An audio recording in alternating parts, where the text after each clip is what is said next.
It's the Sean Widmer Podcast. It's a journal by someone that just really doesn't like to write. Today, we are going to see if I'm part of a long con, because I think I might be. We're going to get to the bottom of that here. Or I'm just going to have to face a realization that I'm not excited to face, but might have to. We'll talk about the big story of the day today, and we're going to do a new segment, Tips from a Gen Z, because I need some advice from the youth on how to navigate some social media stuff. So we're going to get some tips from a Gen Z today.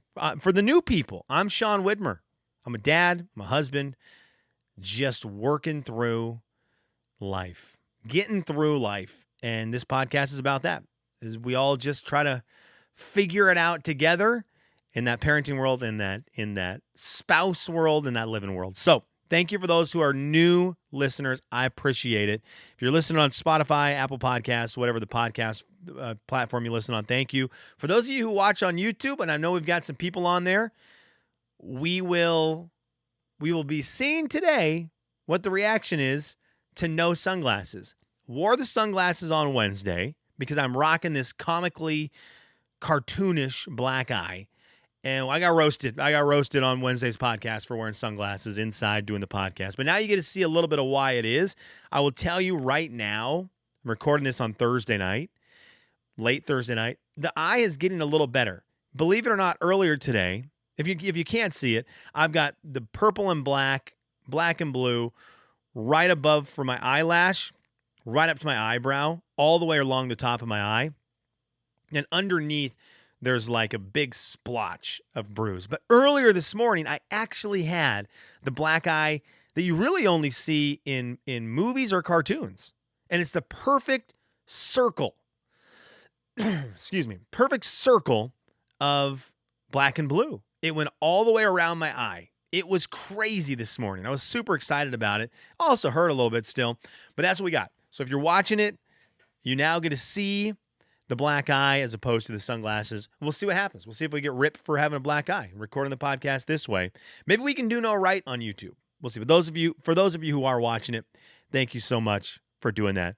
I mean it. So today was a great start to the day. Great start to the day here at the Widmer house. Anna's out of town, and so mornings can get a little hectic when you're getting Olivia ready for school, and we're working on making lunch, making sure clothes are, for me, I'm making sure the clothes work. I don't want to be the buffoon sending the daughter in mismatched clothes, but I'm not great at it. So I'm kind of stressing about that a little bit. I know I've got the impossible task of figuring the hair out. So I start pumping myself up for that early in the morning in the process. But the day's going great because I woke up 6:45, feeling very well rested, but I kind of woke up in a panic because I woke up on my own clock, feeling well rested. And I was like, oh no, I slept through it all. The kids are awake.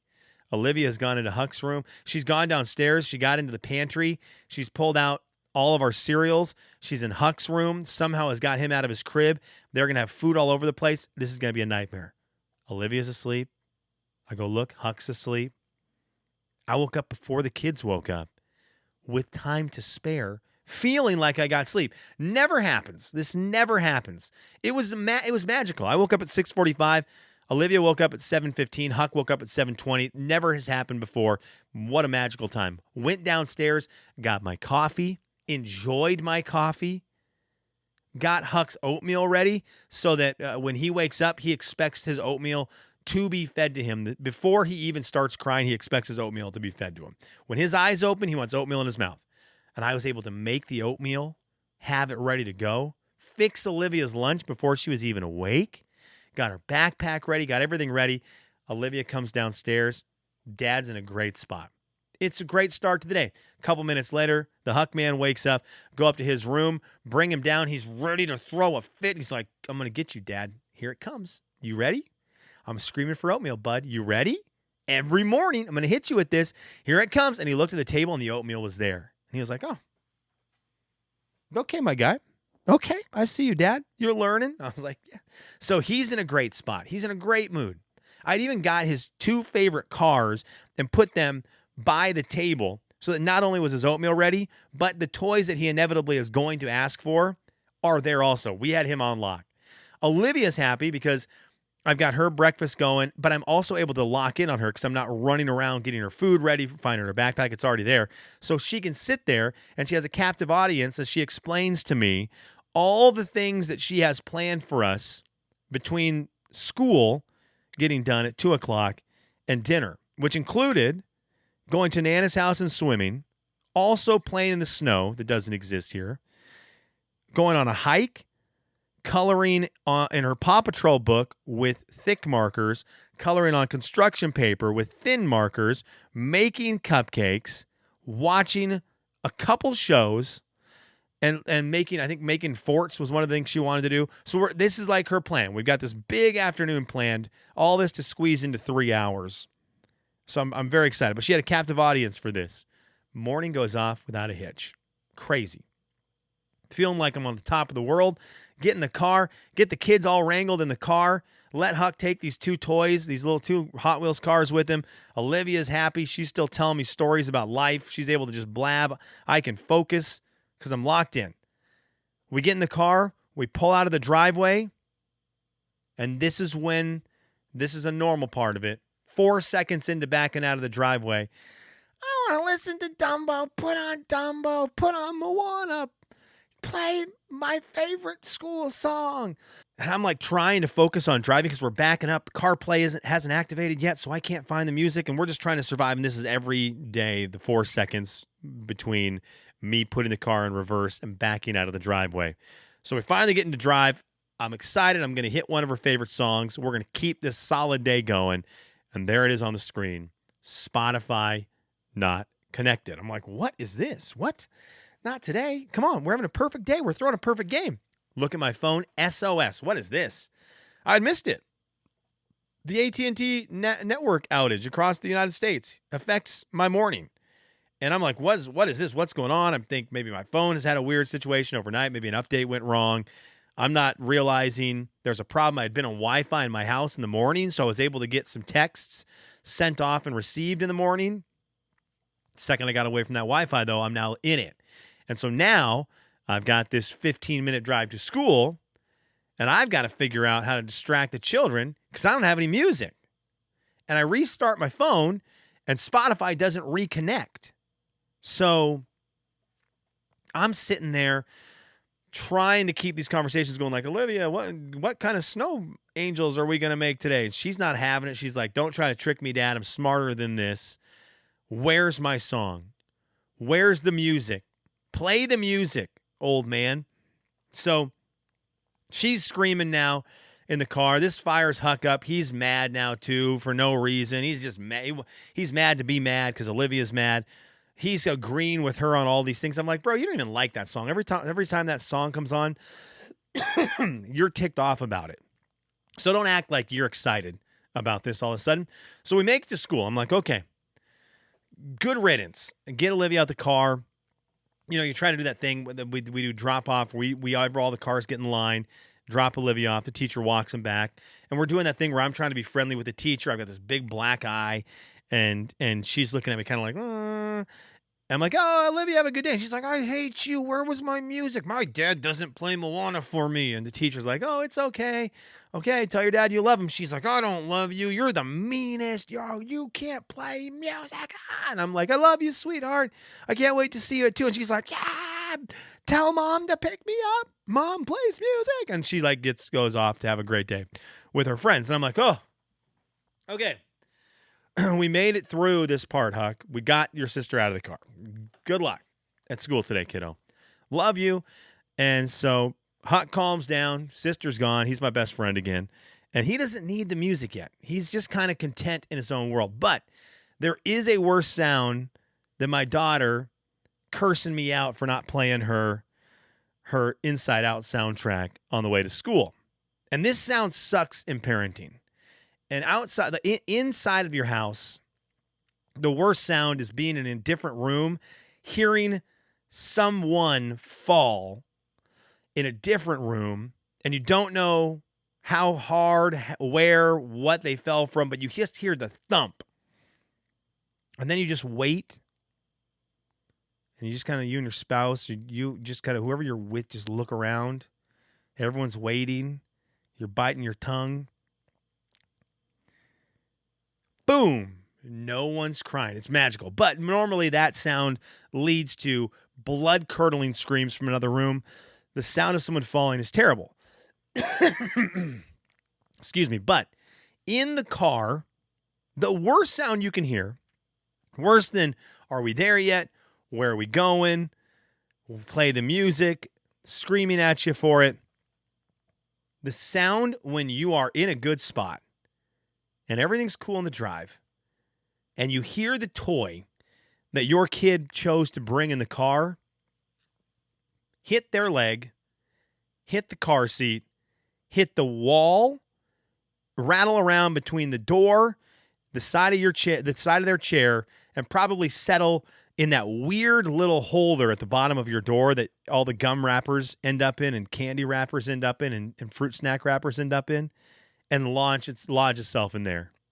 Because the only thing that sound is followed by is, well, your knowledge that the toy is now too far away for you to reach. It didn't fall, of course, it doesn't fall right behind where you can reach. It doesn't fall behind the center console. It always falls against the window.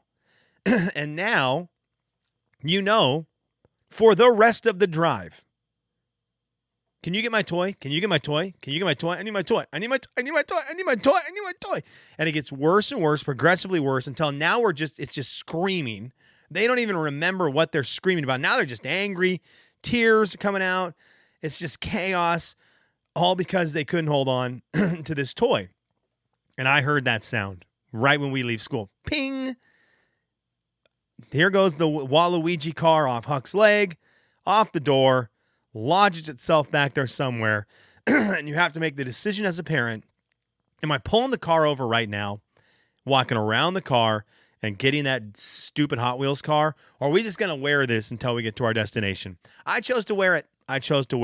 So we're in SOS silence. I've got no music I can turn up to try to drown my son out, and he is letting me have it for a 15-minute drive, because all hell has broken loose without Waluigi. Oh, but the morning started out great.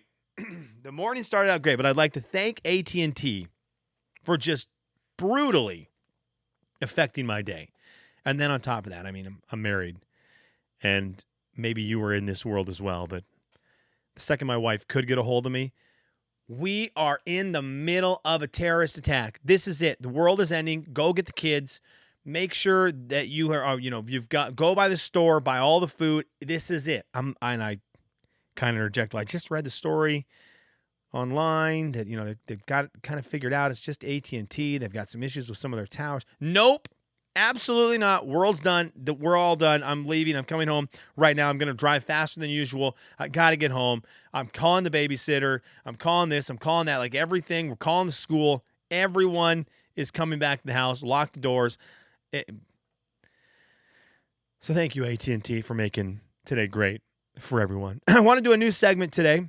We're bringing this in because I'm a 42-year-old guy trying to stay somewhat young because I've got young kids, and I don't just want to be a big loser walking around. So sometimes I need to make sure that I'm doing things right. So we need to reach out to the younger generation, the Gen Z generation, to make sure things are going well with this.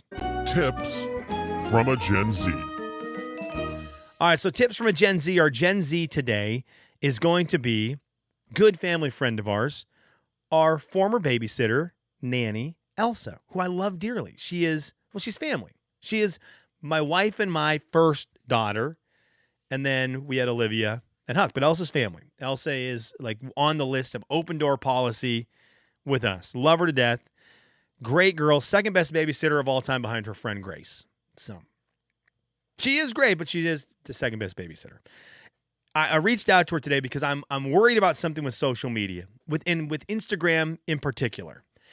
I have this constant fear with Instagram that I'm going to be what my parents, and if you're my age, what our parents were to Facebook. 2004, Facebook hits Eastern Washington University. I get on Facebook. Life is good. Life is good. We're all out there, all as college kids. We're checking in on our friends. We're letting people know what's happening, what we're doing. We're making weird comments about what we just did.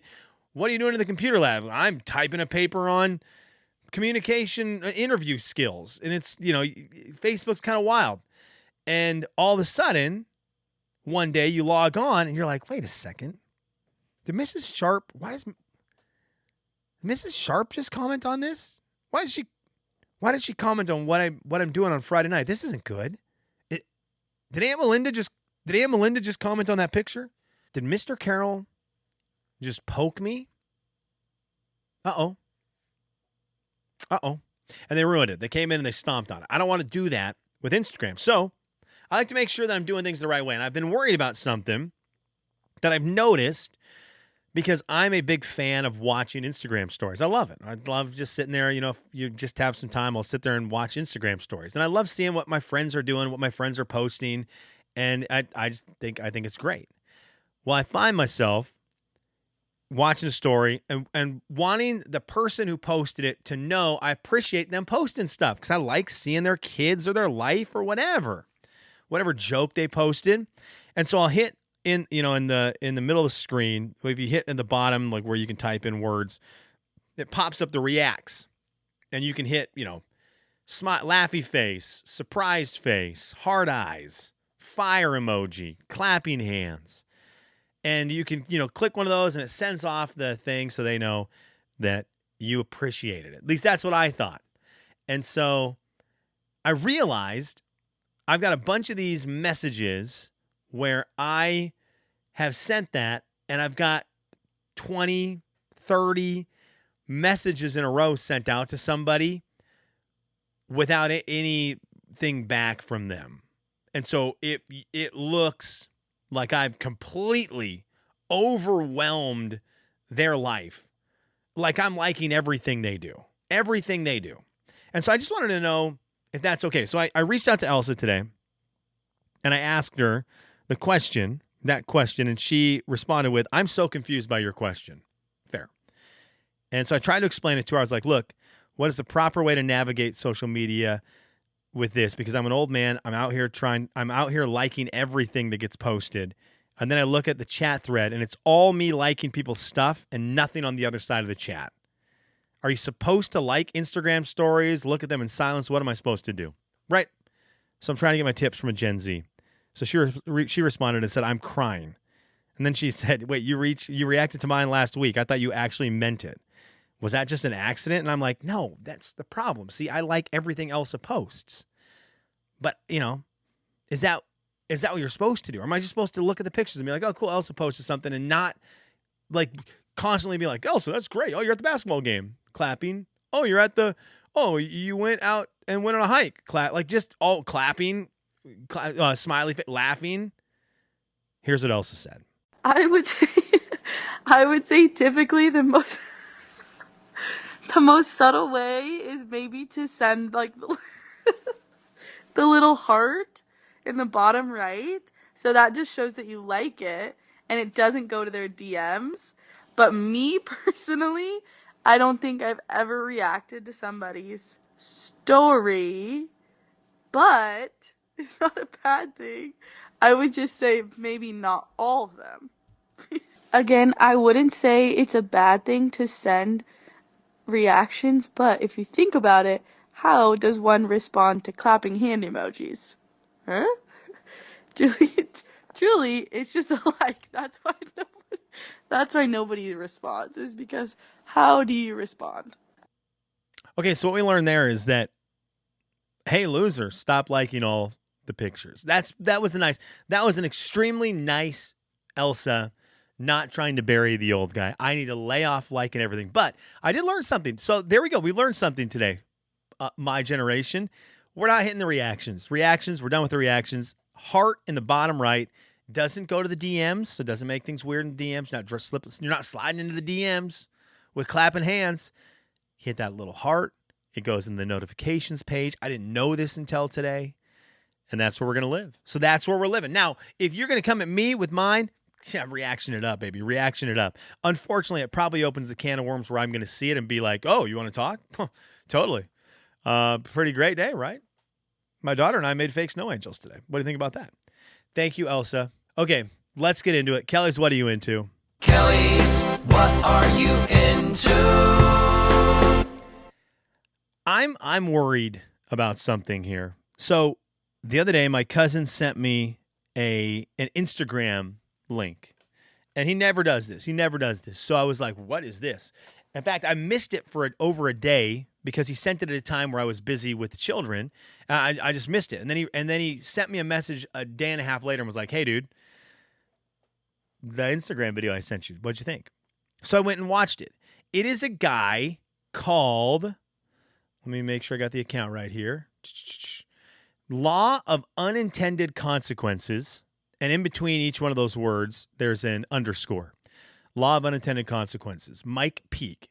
This guy's account is him going through old 80s and 90s NBA highlights and just ripping the crud out of the athletes from the 80s and 90s. We done with the 80s. We done with the 90s. Those are kind of his big catchphrases. And he pretty much just shows how much smaller and slower NBA guys were in the 80s and 90s. And I part of me loves this because there is a part of me, and I've discussed this on the podcast before, I am very much a believer, even though I lived through my idols of sports being in the 90s. I'm able to realize in 2024, the dudes are way better basketball players. They're way better. And I don't need to sit here and try to fight with like, yeah, but they could hand check back in the day. They were much more physical. I don't think so. I'm not making excuses. It's just obvious to me watching a lot of basketball. These dudes are unbelievable. They're just a different breed of athlete. They don't miss shots. They're so good. And so it's kind of fun. So some people I could see not loving this page because it does take a shot at their sacred, their holy ground of 80s and 90s basketball. But I think it's hilarious. And the dude who does the commentary for the videos is so funny. Big trash. Big garbage. Hey, that guy is garbage. Like he's so funny. So Ryan sent me these. He and his brother Scott, my cousins, they loved him. And so I started watching. I watched for almost an hour last night this guy's Instagram. Laughing out loud in my house.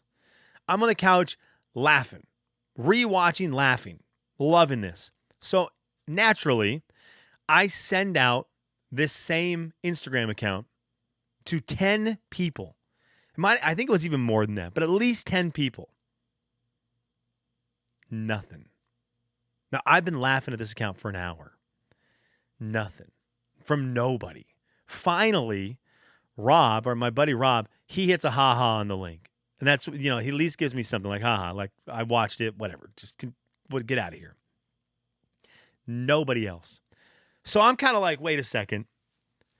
Are these not funny? Have I hit a point in my life where I don't understand funny? So I woke up today when I'm having my great morning, and I get back from a little bit of the chaos of Huck being mad about his car, and I'm like, you know what? I didn't get a reaction on those. Maybe I sent it at a weird time last night. Let me go back in. I sent it to 6 more people this morning. 6 more. Nothing. Nothing. At all. Finally, Marcus had messaged me, and he's like, hey, dude, I'm going to sit down and watch some of those. Because I told him, I'm like, you got to watch these. I was bombarding him with them. I'm like, dude, how are you not laughing at these? These are great. Marcus is a LeBron guy. This guy has a lot of videos making fun of Jordan. So I'm like, this is like right down your wheelhouse. He's like, yeah, I'll watch him later and get back to you. I haven't heard from him since. Nothing. So there's one of two things is happening. One, there's a very long con happening where Ryan has set me up, knowing that I would take the bait on these being great videos, sending it out to people, and eventually he's going to be like, dude, those videos actually sucked. We just wanted to see if you would send them out to everyone, and now egg on your face. So that's option A. Option B, one I don't like, I've got to realize I don't think funny things are funny anymore. That I'm antiquated on funny. And that I think things that might have been funny 15 years ago are funny now, but that might not be funny at all. So my Kelly's What Are You Into is this Instagram page. Law of Unintended Consequences. I think it's stinking hilarious. I'm excited. He even got the notification button on mine. So when he posts something new, I'm going to it immediately. And I'm watching what he's making fun of. Magic Johnson throwing a one-hand baseball pass when it gets stolen. It's a 15-foot pass. He throws it overhand one-handed and can't get it to the guy. That's funny to me. So that's my What Are You Into, but I'm terrified to recommend it to you because I don't need anyone else telling me it wasn't funny. Let's get to the comments. If you want to be part of the show, if you want to comment, comments can be whatever they want. You can comment on today's episode. You can ask a question. You can give a shout out to somebody. You can promote something. I don't care what it is. It's a comment. You can do it one of three ways. You can go to my website, seanslife.com, SEAN, seanslife.com. Big comment box there. You can do it that way. If you're listening on Spotify, you can go to today's episode, the question and answer section underneath the episode. You can type something in there. That will get to me. And then the third way, and we've got our first two today, YouTube. If you're watching today's episode on YouTube, you can comment there. We'll go through the comments there on the following episode. Let's start with Spotify today. Sharon said this. Thanks for the information. Sharon, I wish I remembered what information I gave, but I don't. Sorry. She said, are you excited for the new season of Survivor? Am I excited? Yes. We just got our draft order ready for season 46 draft. Our friend Ashley won last season's Pick'em. She had D. And not only did she pick the correct winner, she also had the best exit rate for her contestants. So we all get 3 people, and she had like the average exit place for each of her people was the highest. I think she had an average exit of like 5 or 6, and Tony was the next closest with 6 or 7. I forget exactly what the numbers were, but I'm hyped for the new season of Survivor. Hyped. We'll do Survivor Breakdown every Friday at the end of the podcast during the Survivor season. Fridays end with Survivor Talk. Yvonne says, so I thought the same thing until I tried bacon on the maple bar, and it's very good. I know I was taking some shots at Voodoo Donuts. I don't know. I've tried the bacon on the maple bar, Yvonne. It didn't do it for me. I'm a purist when it comes to my donuts. She said, I like pineapple on my pizza too. Well done. And glad your kids are finally enjoying basketball with you. It is great shooting hoops with my kiddos. Thank you, Yvonne. And pineapple on pizza, let's go. Someone did message me and say that is just a Washington thing. I think that's a lie. But they said that's just a Washington thing. It sounded like a Hawaiian thing, which is why that's what it's called. Ian commented on the website. Here's what we got. He said, to the podcast, I'm sorry for the new rule. Oh, yeah. Ian commented every way you can last podcast. I want that so that it promotes it, but you just need to let me know which one is the official comment. He said, I'm sorry for the new rule. It won't happen again. All right.